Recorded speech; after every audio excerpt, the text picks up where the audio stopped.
Hello students, welcome back to our channel. आज हम लोग बात करेंगे exceptions to law of demand और exceptions to law of supply के बारे में। तो आई होप आपने सारे वीडियोस पुराने देख लिए होंगे। तो हम लोग जो मेथड यूज़ कर रहे हैं, दोनों कंपैरिजन मेथड यूज़ कर रहे हैं, डिमांड और सप्लाई को कंपेयर करते हुए स्टडी कर रहे हैं, ताकि जो कन्फ्यूज़न होता है डिमांड और सप्लाई के बीच में, वो कन्फ्यूज़न ख़त्म हो जाए। तो स्टार्ट करते हैं। There are some situation in which the law of demand does not operate. In this situation the demand curve become upward sloping. तो मतलब क्या हुआ कि एक्सेप्शंस का मतलब होता है ऐसे जगह जहाँ पे लॉ ऑफ डिमांड नहीं काम करता, उसको हम एक्सेप्शंस कहते हैं। Exception to the law of demand मतलब जहाँ पे लॉ ऑफ डिमांड आपका काम नहीं करता। लॉ ऑफ डिमांड क्या होता है? लॉ ऑफ डिमांड सिंपली जब प्राइस बढ़ता है तो डिमांड कम होता है, और प्राइस घटता है तो डिमांड बढ़ता है। तो हम लोग जब भी लॉ ऑफ डिमांड की बात करते हैं तो हम कंज्यूमर पॉइंट ऑफ व्यू से सोचते हैं। ठीक है, ये सब कॉन्सेप्ट क्लियर रखिए कि जब भी हम लॉ ऑफ डिमांड की बात करते हैं तो कंज्यूमर पॉइंट ऑफ व्यू से सोचते हैं, और जब हम लोग लॉ ऑफ सप्लाई के बारे में बात करते हैं हम लोग प्रोड्यूसर पॉइंट ऑफ व्यू से सोचते हैं। ठीक है, तो इसीलिए लॉ ऑफ डिमांड हमेशा कहता है कि जब भी किसी भी चीज़ का प्राइस बढ़ेगा तो जो कंज्यूमर है वो कम से कम ख़रीदने की कोशिश करेगा, और जब भी कोई भी चीज़ का प्राइस कम होगा तो कंज्यूमर ज़्यादा से ज़्यादा चीज़ें परचेज़ करेगा। ये हो गया हमारा लॉ ऑफ डिमांड। तो अब हम लोग बात करेंगे आज कुछ ऐसे पॉइंट्स जहाँ पे लॉ ऑफ डिमांड काम नहीं करता। ठीक है, जहाँ पे प्राइस में कुछ भी चेंज हो उससे कंज्यूमर के डिमांड में कोई भी इफेक्ट नहीं आता। यहाँ पे हम लोग एक्सेप्शंस पढ़ेंगे। ठीक है, तो हर एक लॉ के कुछ ना कुछ एक्सेप्शंस होते हैं, तो आज हम लोग एक्सेप्शंस पढ़ेंगे। तो पहला क्या है, इसमें एक चीज़ आपको ये समझना है कि ये लाइन आपको बड़ा ध्यान से याद रखना है, अपवर्ड स्लोपिंग। कई बार क्वेश्चन पूछ लेता है कि explain the reason of upward sloping of demand curve. तो upward sloping of demand curve का क्या रीज़न है, तो आपको आंसर देना होता है exception to the law of demand. क्योंकि डिमांड कर्व आप हमेशा से जानते हो, डिमांड कर्व जब भी बनता है तो ऐसे बनता है, इसको डाउनवर्ड स्लोपिंग कहते हैं, क्योंकि देखिए इसका जो डायरेक्शन है वो नीचे जा रहा है। ठीक है, लेकिन जब हम लोग बात करते हैं exception to the law of demand तो इसका जो होता है ये अपवर्ड स्लोपिंग होता है, ये कुछ ऐसे बन जाता है। ठीक है, तो इसीलिए यहाँ पे हम लोग एक्सेप्शंस में देखेंगे कहाँ कहाँ लॉ ऑफ डिमांड काम नहीं करता है। तो पहला है price expectation. When the consumer feel that the price of the commodity is going to fall in near future they do not buy more even if at the price is lower.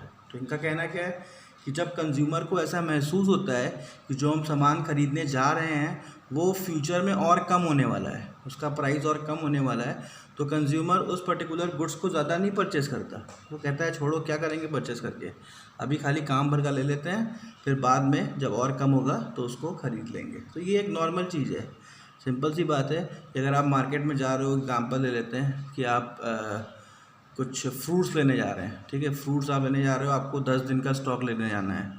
ठीक है, तो आपने fruits आप लेने गए, आपने Apple का rate पूछा तो उन्होंने 100 रुपीज़ पर केजी बोला। ठीक है, फिर आपने पूछा सर कुछ कम हो जाएगा, उसने कहा नहीं कम तो नहीं हो पाएगा। तो उन्होंने कहा कि अभी आपने पूछा क्यों इतना ज़्यादा महंगा है, तो उन्होंने बोला कि अभी मार्केट में एप्पल आ नहीं रहा है, अभी 4-5 दिन में एप्पल आ जाएगा। तो फिर अब 4-5 दिन में एप्पल आ जाएगा तो प्राइस कम हो जाएगा। तो आप क्या करोगे, आप गए थे वहाँ पे 15 केजी लेने, आप 2 केजी लेके चले आओगे। क्यों? क्योंकि आपको पता है कि 2 केजी अभी हमको महंगा मिल रहा है, और ये एक्सपेक्टेशन है कि फ्यूचर में मुझे ये जो 100 रुपीज़ पर केजी, ये 60 रुपीज़ पर केजी मिल जाएगा, तो मैं फ्यूचर में मतलब 2-3 दिन बाद आके ले लूँगा। तो सिंपल सा एग्जांपल है, समझ में आ गया होगा आपके कि जब भी कंज्यूमर एक्सपेक्ट करता है कि प्राइस फ्यूचर में घटेगा तब वहाँ पे लॉ ऑफ डिमांड काम नहीं करता। वही सेम चीज़ एक्सपेक्टेशन में अब फ्यूचर में बढ़ेगा हो जाए तब। तो मान लीजिए गोल्ड की बात कर लेते हैं। अब गोल्ड कंज्यूमर को पता है कि दाम बढ़ रहा है बढ़ रहा है बढ़ रहा है, तो अब फ्यूचर में और बढ़ेगा, तो अब दाम बढ़ेगा तब भी कंज्यूमर खरीद रहा है। ठीक है, क्योंकि उसको एक्सपेक्ट है कि हाँ वो फ्यूचर में और ज़्यादा कमा लेगा। तो कॉन्सेप्ट यहाँ पे यही है कि फ्यूचर एक्सपेक्टेशंस जो होता है वो भी डिटरमाइन करता है डिमांड को। फ्यूचर में उसका प्राइस कैसा रहेगा ऐसा भी हम लोग सोचते हैं जब हम कोई भी सामान खरीदते हैं। तो ये हो गया आपका प्राइस एक्सपेक्टेशन। नेक्स्ट आते हैं हम लोग गिवन गुड्स। तो गिवन गुड्स बहुत ही मतलब इम्पॉर्टेंट टॉपिक है, इसको ध्यान से समझिएगा। गिफन गुड्स में क्या होता है, पहले ये गिफन गुड्स किसके थ्रू आया है, तो ये इकोनॉमिक्स थे, रॉबर्ट गिफन, ठीक है, इन्हीं के नाम पे रखा गया है गिफन गुड्स। इन्होंने इसको सर्च किया था और इन्होंने ये कॉन्सेप्ट भी दिया हुआ है। This goods shows a negative income effect. तो इसमें बोला जाता है कि ऐसे कौन से गुड्स होते हैं जो निगेटिव इनकम इफेक्ट दिखाते हैं, हाई निगेटिव इनकम इफेक्ट। ऐसा भी क्वेश्चन एग्जाम में पूछ लेता है।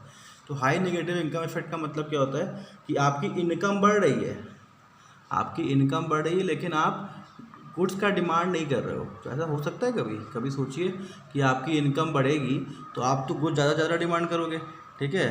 मान लीजिए स्टार्टिंग में आपके पास कोई मान लेते हैं सेंट्रो कार है, ठीक है, और जैसे भी आपको मतलब आपके पास इनकम बढ़ेगी तो आप सोचोगे कि हाँ कोई अच्छी महंगी कार एसयूवी खरीद लें, एसयूवी खरीदने का सोचोगे। तो ये क्या है, ये सिंपली दिखाता है कि आपका इनकम बढ़ता है तो आप ज़्यादा से ज़्यादा गुड्स, अच्छे से अच्छा गुड्स खरीदने की सोचते हो। लेकिन यहाँ पे जो गिफन गुड्स होते हैं, यहाँ पे इनकम इफेक्ट काम नहीं करता है, इसीलिए हमने यहाँ पे वर्ड यूज़ किया है हाई निगेटिव इनकम इफेक्ट, क्योंकि यहाँ पे आपका इनकम काम नहीं करता है। क्यों नहीं काम करता है, क्योंकि ये वो गुड्स होते हैं जो गुड्स चीप क्वालिटी के होते हैं। चीप क्वालिटी मतलब कोरस ग्रेन, मेज, ज्वार, ये सब मोटे अनाज होते हैं, ठीक है। तो मोटे अनाज का मतलब ये सस्ता में मिलता है। तो इंसान जब भी बहुत कम कमाता है पैसा, वो अपना पेट भरने के लिए ये सब चीज़ें खरीद लेता है, ठीक है। लेकिन जैसे जैसे उसकी इनकम बढ़ती है तो फिर अब वो ज़्यादा कंज्यूम नहीं करता। ऐसा नहीं कि इनकम बढ़ेगी तो वो ज़्यादा मोटा अनाज खरीदेगा, ज़्यादा मेज़ खरीदेगा, ज़्यादा ज्वार खरीदेगा, ऐसा नहीं करेगा। वो क्या करेगा, वो ऐसा गुड्स खरीदने की कोशिश करेगा जो अच्छी क्वालिटी का हो, ठीक है। तो इसीलिए हम लोग अब जब इसके पॉइंट ऑफ व्यू से देखते हैं, गिफन गुड्स के पॉइंट ऑफ व्यू से, तो हम देखते हैं जब इंसान की इनकम बढ़ती है तो इस गुड्स का डिमांड कम हो जाता है। तो कारण यही है कि हम यहाँ पे अच्छे क्वालिटी के गुड्स कंज्यूम करने का सोचने लगते हैं, ठीक है। क्यों, क्योंकि हमारी इनकम बढ़ रही है, तो हम मोटा अनाज क्यों कंज्यूम करें, ठीक है। तो इसीलिए इसको यहाँ पे बोला गया है हाई निगेटिव इनकम इफेक्ट, क्योंकि यहाँ पे इनकम बढ़ती है तो डिमांड नहीं बढ़ता। नॉर्मल गुड्स के संग होता है, जब इनकम बढ़ती है तो नॉर्मल गुड्स का डिमांड बढ़ता है।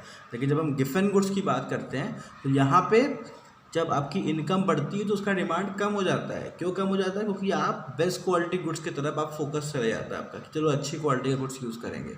इसीलिए यहाँ पे भी लॉ ऑफ डिमांड काम नहीं करता है गिफन गुड्स में भी। तो बहुत ही इंपॉर्टेंट टॉपिक है, कई बार एग्जाम में पूछा जा सकता है।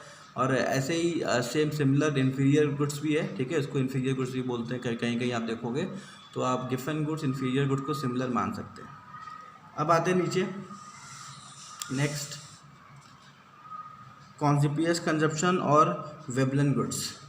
तो कॉन्सिपियस कंजप्शन, वेबलन गुड्स क्या होता है, it is associated with the doctrine of profound by the Thomas Veblen. तो ये जो कॉन्सेप्ट दिया गया था, ये थॉर्स्टेन वेबलन के थ्रू दिया गया था, ठीक है। ये भी हमारे इकोनॉमिस्ट हैं, इन्होंने ये कॉन्सेप्ट दिया था। इन्होंने क्या बताया कि कुछ ऐसे गुड्स होते हैं जो इसमें प्रेस्टीज इशू होता है, ठीक है ना। मतलब वहाँ पे वो हम गुड्स खरीदते ही इसलिए हैं कि हमको अपना प्रेस्टीज दिखाना होता है। जैसे डायमंड्स की ज्वेलरीज हो गई, ठीक है, ये सब प्रेस्टीज इशू के लिए खरीदा जाता है। तो यहाँ पे जब डायमंड का प्राइस बढ़ता है तो लोग अपना प्रेस्टीज दिखाने के लिए उसको खरीदते हैं, ठीक है। तो यहाँ पे होता क्या है, प्राइस बढ़ेगा तब लोग उसको खरीदेंगे, लेकिन अगर प्राइस कम होगा तो लोग नहीं खरीदेंगे। और जैसे एंटीक पेंटिंग्स होती हैं, पेंटिंग हो गई, एंटीक पेंटिंग लोग अपने स्टेटस सिंबल को दिखाने के लिए खरीदते हैं। तो जितना ज़्यादा महंगा पेंटिंग रहेगा उतना ज़्यादा उसकी डिमांड रहेगी, लोग उसको खरीदना चाहेंगे। सस्ते पेंटिंग को कोई नहीं खरीदेगा। तो ये होता है हमारा वेबलन गुड्स, ठीक है। तो इसमें आपको ध्यान रखना है कि यहाँ पे होता क्या है, this goods are associated with the prestige value, so the quantity demanded of this goods fall with the fall in the price. अगर इस गुड्स का प्राइस कम हो जाता है, ठीक है, तो कोई भी नहीं खरीदता इसको, डिमांड इसका ख़त्म हो जाता है। तो क्योंकि प्रेस्टीज से जुड़ा हुआ है तो इसीलिए इसको लोग प्रेस्टीज शो करने के लिए ही खरीदते हैं। तो यहाँ पे लोगों का पूरा फोकस होता है कि हम गुड्स तभी खरीदें जब उसका दाम बढ़ा हो, ताकि हम लोगों को दिखा सके कि हाँ हमारे पास इतना पैसा है, हमारे पास हमारी इतनी वैल्यू है। तो ये होता है आपका वेबलन गुड्स। तो इसको ध्यान से पढ़िएगा, क्योंकि कॉन्स्पियस कंजप्शन भी आ सकता है और वेबलन गुड्स करके भी आ सकता है, ठीक है। और आर्टिकल ऑफ स्नॉप अपील भी आ सकता है। आर्टिकल ऑफ स्नॉप अपील भी इसको बोलते हैं कि जहाँ से हमारा एक तरीके से हमारे स्टेटस सिंबल को दिखाया जाए। तो 3 अलग अलग नाम से इसको हम लोग एग्ज़ाम में देख सकते हैं। उसके बाद आते हैं हम लोग नेसेसिटीज़। अब ये क्या होती हैं? These are the some goods which are necessities of life, for example food, grains, salt, etc. A minimum quantity has to be purchased by the consumer in respective of their price. यहाँ पे क्या है? necessities of goods में medicine आ गया, ठीक है, food grain आ गया, salt आ गया, ये सब चीज़ें हैं। तो यहाँ पे भी आपका लॉ ऑफ डिमांड काम नहीं करता है। अगर बहुत ज़्यादा प्राइस बढ़ रहा है तब भी लोग उसको कंज्यूम करेंगे। आप सॉल्ट कंज्यूम करना बंद नहीं कर सकते, आप ग्रेन कंज्यूम करना बंद नहीं कर सकते, आप मेडिसिन कंज्यूम करना बंद नहीं कर सकते। तो ये सब नेसेसिटीज़ ऑफ लाइफ वाले जो गुड्स होते हैं जिनको कंज्यूम करना ही बहुत कंपलसरी है, उसके बिना आप जी नहीं सकते, तो वैसे गुड्स पे भी लॉ ऑफ डिमांड काम नहीं करता। कितनी भी महंगी दवाई हो, अगर आपको ज़रूरत है तो आप उसको ख़रीद लेते हो, ठीक है। तो यहाँ पे लॉ ऑफ डिमांड काम नहीं करता। तो हम लोगों ने टोटल 5 पॉइंट्स पढ़े लॉ ऑफ डिमांड के, जहाँ पे लॉ ऑफ डिमांड काम नहीं करता। बहुत ही इंपॉर्टेंट पॉइंट्स हैं, इसको आप लोग स्क्रीनशॉट वीडियो पॉज करके स्क्रीनशॉट ले लीजिएगा। अब आते हैं हम लोग exceptions to the law of supply. Law of supply के एक्सेप्शंस को पढ़ने से पहले हम लोग समझ लेते हैं लॉ ऑफ सप्लाई होता क्या है। तो जब हम लोग लॉ ऑफ सप्लाई के बारे में बात करते हैं तो हमारा फोकस होना चाहिए प्रोड्यूसर पॉइंट ऑफ व्यू से। प्रोड्यूसर कौन? मैन्युफैक्चरर हो गया, प्रोड्यूसर हो गया, जो गुड्स को प्रोड्यूस करता है, जो मैन्युफैक्चर करता है, तो उसके पॉइंट ऑफ व्यू से सोचते हैं, ठीक है। तो प्रोड्यूसर पॉइंट ऑफ व्यू से सोचते हैं तो हम वही सामान बनाने की कोशिश करते हैं जिसका प्राइस मार्केट में हाई हो। तो यहाँ पे आपको ये नहीं सोचना कि सर प्राइस हाई हो रहा है तो लोग खरीदेंगे नहीं, ये आपको नहीं सोचना है। आपको यहाँ पे प्रोड्यूसर पॉइंट ऑफ व्यू से सोचना है, कंज्यूमर पॉइंट ऑफ व्यू से नहीं सोचना है। क्योंकि जब हम लोग बच्चों को पढ़ाते हैं तो उनको दिमाग में सबसे पहले तो यही आता है कि सर जब दाम बढ़ेगा, अभी तो आपने लॉ ऑफ डिमांड ने बताया कि सर दाम बढ़ रहा है तो लोग उसको कंज्यूम कम करेंगे। तो आपको बताया ना एक्सेप्शंस आर ऑलवेज देयर। तो बस वही बात है कि जब आप लोग बात करते हो लॉ ऑफ सप्लाई के बारे में तो आप केवल प्रोड्यूसर बन के सोचो, आप कंज्यूमर सोचो ही मत। आगे क्या होगा ये नहीं सोचना, आपको सोचना है एज अ प्रोड्यूसर। तो एज अ प्रोड्यूसर अगर आपको मैं एग्जांपल दूं, मान लीजिए कोई आप गुड्स प्रोड्यूस कर रहे हो, ठीक है, जैसे मान लीजिए उसकी MRP जो है मैक्सिमम रिटेल प्राइस 10 रुपीज़ है और दो गुड्स A की भी है और गुड्स B की भी 10 रुपीज़ है, ठीक है। और जो आपकी कॉस्ट आती है दोनों गुड्स प्रोड्यूस करने की, ये आती है 3 रुपीज़ और 3 रुपीज़, ठीक है। तो आप देख रहे हो कि मैं यहाँ पे ज़्यादा पैसा, आप डायरेक्ट कंज्यूमर को सेल करते हो तो आपको 7 रुपीज़ का प्रॉफिट दोनों में हो रहा है, ठीक है। कोई बीच में रिटेलर नहीं, कोई बीच में होलसेलर नहीं है, तो 7 रुपीज़ का सेल करते हो। तो यहाँ पे अब क्या हो रहा है कि गुड्स A का प्राइस आपने देखा मार्केट में अचानक से डिमांड बढ़ गई, अब यह गुड्स A का प्राइस 15 रुपये हो गया, मतलब लोग 15 में भी ख़रीदना चाहते हैं। तो MRP आपने बढ़ा दी, 15 रुपीज़ कर दी। तो अब क्या होगा? अब आप कौन सा गुड्स प्रोड्यूस करने को सोचोगे आप बताओ। तो यहाँ पे तो आपको प्रॉफिट दिखने लगा कि भाई यहाँ पे 7 कमा रहे थे और यहाँ पे 5 बढ़ गया, 12 रुपये कमा रहे हैं और कॉस्टिंग हमारी उतनी आ रही है। तो आपका फोकस जो है यहाँ से शिफ्ट होके इधर आ जाएगा। इसको भी प्रोड्यूस करोगे, हम नहीं कर रहे हैं बंद कर दोगे, लेकिन आपका फोकस इस पे आ जाएगा कि ज़्यादा प्रॉफिट कमाना है। थोड़ा सा प्रोड्यूस कर रहे हैं, 12 रुपये कमा ले रहे हैं। तो कॉन्सेप्ट यहाँ पे यही होता है। तो हम लोग सप्लाई की बात करते हैं तो यहाँ पे जो बिजनेसमैन होता है, जो प्रोड्यूसर होता है, उसका फोकस प्रॉफिट पे होता है। तो इसीलिए जैसे ही वो देखता है कि कॉस्टिंग मेरी कम चल रही है लेकिन उस पर्टिकुलर गुड्स का प्राइस बढ़ रहा है, तो वो तुरंत उसको प्रोड्यूस करना शुरू कर देता है। तो यहाँ पे कॉन्सेप्ट इसीलिए इसका जो एक तरीके से लॉ ऑफ सप्लाई हम लोग बोलते हैं, when the price of the commodity increases the supply of the commodity also increases, ठीक है। तो जैसे ही प्राइस बढ़ती है तो लोग उसकी सप्लाई बढ़ा देते हैं। तो आते हैं, अब आगे बढ़ते हैं एक्सेप्शंस। ऐसे कौन कौन से कंडीशंस हैं जहाँ पे लॉ ऑफ सप्लाई काम नहीं करता है। तो exceptions of the further change in the price in such a fear a fall in the price of a future, the seller will be willing to sell more even at a lower price। इसका मतलब क्या हुआ कि अगर किसी producer को ऐसा महसूस हो जाता है कि यार इस जो हम गुड्स बेच रहे हैं फ्यूचर में उसका दाम कम होने वाला है, ठीक है, तो वो क्या करेगा, ज़्यादा से ज़्यादा उसको बेच के ख़त्म करेगा, ठीक है। जैसे अभी हम लोग कोरोना की बात करते हैं, जैसे बीच में कोरोना का वेव जो था वो कम हो गया था, तो मार्केट में मास्क की जो बिक्री थी, मास्क का जो बिक्री था वो कम होने लगा था। तो प्रोड्यूसर जो होते थे वो क्या करते थे, वो अपने स्टॉक को ख़त्म करना शुरू कर दिए। उनको पता था कि आगे चल के मास्क नहीं बिकेगा, ठीक है, तो उन्होंने मास्क सस्ता बेचना शुरू कर दिया। तो कॉन्सेप्ट यहाँ पे यही है कि हमने तो यहाँ पे कसम खाई थी लॉ ऑफ सप्लाई में कि भाई हम सामान जब भी बेचेंगे, जब प्राइस बढ़ेगा तो और बेचेंगे, लेकिन यहाँ पे वो कसम आपकी टूट जाती है। यहाँ पे लॉ ऑफ सप्लाई काम नहीं करता। क्यों?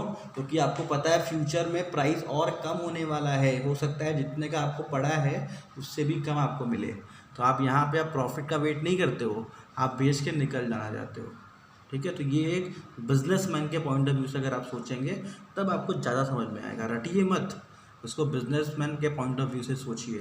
तो बिजनेसमैन जब जानेगा कि जो गुड्स हम बना रहे हैं, जैसे ये वाला गुड्स वो बना रहा है, अब इसका प्राइस धीरे धीरे 4 रुपीज़ से 2 रुपीज़ हो जाएगा, तो 3 रुपीज़ की कॉस्टिंग है, 4 रुपीज़ से बेच के निकल जाएगा ना वो, कि हटाओ इसको, टू नहीं तो बाद में 2 रुपीज़ का बेचना पड़ेगा। तो वही कॉन्सेप्ट यहाँ पे है। यहाँ पे जो हमारा फोकस होता है वो होता है मार्केट से निकलना, इसीलिए हम लोअर प्राइस से भी बेच के उस गुड्स को खाली कर देते हैं। अब आते हैं next, auction sale. Auction sale तो आप जानते ही जो नीलामी होता है। यहाँ पे क्या है, here the bidder determine the price, the commodity that is auction is sold to the higher bidder, the auctioneer is not interested in selling more unit at a higher price. तो जैसा कि जब भी कोई चीज़ का ऑक्शन होता है तो वहाँ पे जो बिडर होता है, मतलब जो सामान बेचने वाला बंदा होता है, वो एक तरीके से वो डिटरमाइन करता है कि कितने का वो सामान बिकेगा, ठीक है। क्योंकि स्टार्टिंग प्राइस उसी का होता है, फिर उसके बाद बिडिंग होती है, लोग बिडिंग तय करके उसको बढ़ाते हैं दाम, ठीक है। यहाँ पे जो बेचने वाला बंदा होता है वो हाईएस्ट प्राइस पे उसको बेच देता है, ठीक है ना। यहाँ पे प्रोड्यूसर पॉइंट ऑफ व्यू से ही सोचेंगे तो बिडर जो है, जो बंदा है जो बेच रहा है, वो एक तरीके से यहाँ पे हाईएस्ट प्राइस चाहता है उस गुड्स का, वो बेच रहा है। लेकिन यहाँ पे सप्लाई काम नहीं करता। क्यों? क्योंकि ये लाइन क्या लिखा है, the auctioneer is not interested in selling मोर। तो सॉरी, बिडर का मतलब कौन हो गया, जो बिडिंग कर रहा है, जो सामने वाला बिडिंग कर रहा है वो हो गया बिडर, और ऑक्शनर कौन हो गया, जो ऑक्शन कर रहा है। तो ऑक्शनर कभी भी ये नहीं चाहता कि वो ढेर सारा गुड्स बेच सके हायर प्राइस पे। क्यों? क्योंकि उसके पास गुड्स अवेलेबल ही नहीं होता। ऑक्शन किस चीज़ का होता है, जो एंटीक सामान है, जो यूनिक सामान है, ठीक है, तो उसके पास लिमिटेड गुड्स होते हैं, तो इसीलिए यहाँ पे भी लॉ ऑफ डिमांड काम नहीं करता। तो ऑक्शनर जो होता है वो तो चाहता है कि वो पर्टिकुलर गुड्स हायर प्राइस पे बिक जाए, लेकिन अब वो प्रोड्यूस थोड़ी ना कर सकता, तो इसीलिए लिखा है the auctioneer is not interested in selling more unit at a higher price. उसके बाद मोर यूनिट होता ही नहीं है, इसीलिए वो हायर प्राइस पे उसको सेल नहीं कर सकता। तो इसीलिए ऑक्शन सेल्स में जो बिडर प्राइस बढ़ाता है अपने से, ठीक है, जैसे कोई भी सामान है 1 लाख रुपीज़ का, तो वो बढ़ाते बढ़ाते 2 लाख, 3 लाख, 4 लाख का हो गया। लेकिन अब ऑक्शनर के मन में तो ये आएगा ना कि काश और सामान होता है ऐसा तो मैं और बेच देता, लेकिन ऐसा होता ही नहीं है। ऑक्शन में वही गुड्स आते हैं बिकने के लिए, वही पेंटिंग आती है बिकने के लिए जो लिमिटेड है, तभी तो लोग उसका बिडिंग करते हैं। नहीं तो अगर वो चीज़ मार्केट में आराम से मिल जाती तो लोग वहाँ बिडिंग करने क्यों आते, ठीक है। तो इसीलिए वो उसकी क्वांटिटी ही नहीं होती है, तो इस कंडीशन पे प्राइस कितना भी बढ़ जाए वो ज़्यादा क्वांटिटी दे ही नहीं सकता, क्योंकि उसके पास लिमिटेड क्वांटिटी होती है। आई होप एग्जांपल्स आपको क्लियर हो रहे होंगे। नेक्स्ट आते हैं, in the case of agriculture goods because of unfavourable natural condition it is possible that the production of agriculture goods may not increase with the increase in price। अब देखिए agriculture goods के बारे में क्यों कहा गया, क्योंकि एग्रीकल्चर गुड्स जो होते हैं ज़्यादातर इंडिया की अगर बात किया जाए तो एग्रीकल्चर जो डिपेंडेंट है वो एक तरीके से फेवरेबल क्लाइमेट पे है, ठीक है।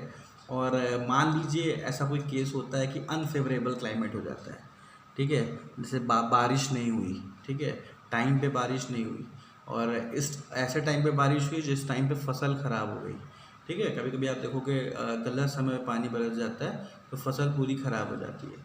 तो ऐसे कंडीशन में होता है क्या, मार्केट में बहुत ज़्यादा डिमांड होता है गुड्स का। अब क्या करोगे, अब प्राइस बढ़ने लगता है, अब प्राइस बढ़ता भी है तब भी आप नहीं दे सकते, ठीक है, क्योंकि फसल ख़राब हो चुकी है। तो कॉन्सेप्ट यही है कि एग्रीकल्चर गुड्स के संग कभी कभी ऐसा होता है कि जब उसका प्राइस बढ़ता है लेकिन हमारे पास कोई ऑप्शन ही नहीं है, कितना भी प्राइस बढ़ जाए, लेकिन जब फसल ख़राब हो चुकी है तो हम कहाँ से ला के देंगे। अब तो वो वाला मौसम जब आएगा वापस से, उस मौसम में फिर से उसको हम प्रोड्यूस करेंगे उस पर्टिकुलर गुड्स को, तभी तो हम आगे दे पाएंगे।